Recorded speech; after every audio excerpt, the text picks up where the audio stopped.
ইমামকে নেওয়ার পূর্বে ইন্টারভিউ হয়। ইমামের মোচ কেমন, ইমামের দাড়ি উঠেছে কিনা, ইমাম বিয়ে করেছে কিনা, ওর বই পর্দায় থাকে কিনা, ইমামের চরিত্র কেমন, ও হাফেজ কিনা, ওর যোগ্যতা আছে কিনা, ওর বয়স কেমন।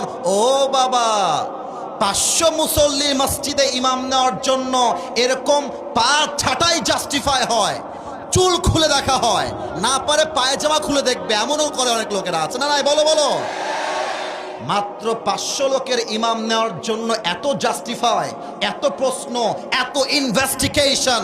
ভোটের সময় আসলে একজন এমপি যে 3 লাখ মানুষের জন্য কাজ করবে, একটা শহরের জন্য কাজ করবে, সেই এমপি গাঞ্জাখোর কিনা, সেই এমপি সুদখোর কিনা, সেই এমপি ঘুষখোর কিনা, সেই এমপি জেনা করেছে কিনা, এটার খবর নেওয়া হয় না। কেন কেন কেন কেন?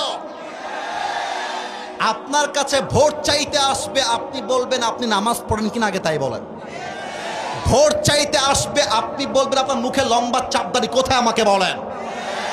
ভোট চাইতে আসবে, আপনি বলবেন আগামীর 5 বছরে আপনি এই গোদাগাড়ির জন্য কি করবেন, আমাকে লিখে দিয়ে যান।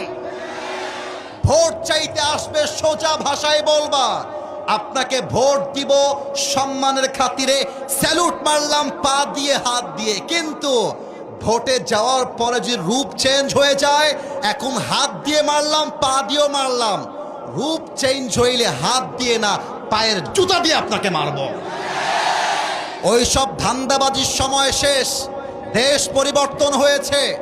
আগামীর বাংলাদেশে ক্ষমতার চেয়ারে আমরা কোনো নারীকে আর বরদাস্ত করতে পারবো না। লাস্ট কথা, শেষ কথা, দেখা যাক গোদাগাড়ির মানুষ আমাকে কেমন করে রেসপন্স করতে পারে।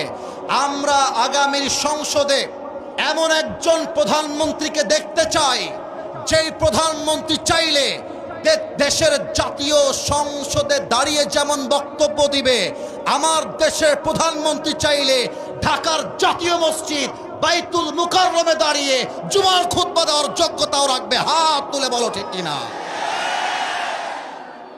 নারে তাকবীর। আল কোরআনের আলো, আল হাদিসের আলো, কোরআন হাদিস যেখানে, আলেম ওলামা যেখানে, রাজশাহীবাসী যেখানে, গোদাগাড়িবাসী যেখানে। আরে আওয়াজ শুনলেন মিয়া আপনারা? এই আওয়াজ বলছে আমার সামনে কোনো বিড়ালের বাচ্চা নয়, সব সিংহের বাচ্চাগুলো আমার সামনে বসে আছে। আল্লাহ যেন কবুল করে, পড়েন সবাই আমিন।